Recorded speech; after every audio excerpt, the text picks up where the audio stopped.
అత్యంత ముఖ్యమైనటువంటి వ్యవహారాల్లో చంద్రబాబు సర్కార్ చేస్తున్నటువంటిది అభినందించి తీరాల.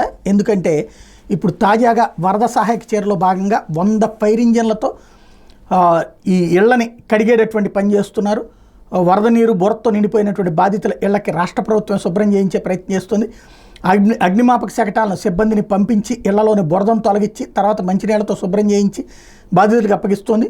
ముంపు బారి నుంచి బయటపడిన ప్రాంతాల్లో బుధవారం ఉదయించే ప్రారంభమైన ఈ పనులు గురువారం విజయవాడలోని 1 టౌన్, అజిత్ సింగ్ నగర్ తదితర ప్రాంతాలు ముమ్మరంగా కొనసాగినాయి.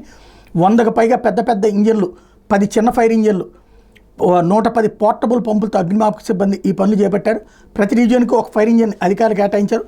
ఒక్కో ఇంటిని శుభ్రం చేసేందుకు దాదాపు 20 నిమిషాలు పడుతోంది. ప్రతి అగ్నిమాపక వాహనానికి 12 మందితో కూడిన పారిశుద్ధ్య బృందాన్ని, ఓ వైద్య బృందాన్ని జత చేశారు. ఇళ్లను శుభ్రం చేసిన తర్వాత వైద్య బృందం ఆ ప్రాంతాన్ని శానిటైజ్ చేసేటటువంటి ప్రక్రియ కూడా చేస్తున్నారు. ఇది ఒక సిస్టమేటిక్గా నడుస్తోంది.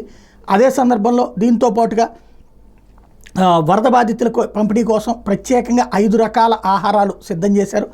ఒక్కో ప్యాకెట్లో 6 యాపిల్స్, 6 బిస్కెట్ ప్యాకెట్లు, 2 లీటర్ల పాల ప్యాకెట్లు, 3 నూడిల్స్ ప్యాకెట్లు, 2 లీటర్ల వాటర్ బాటిల్స్ ఉన్నాయి.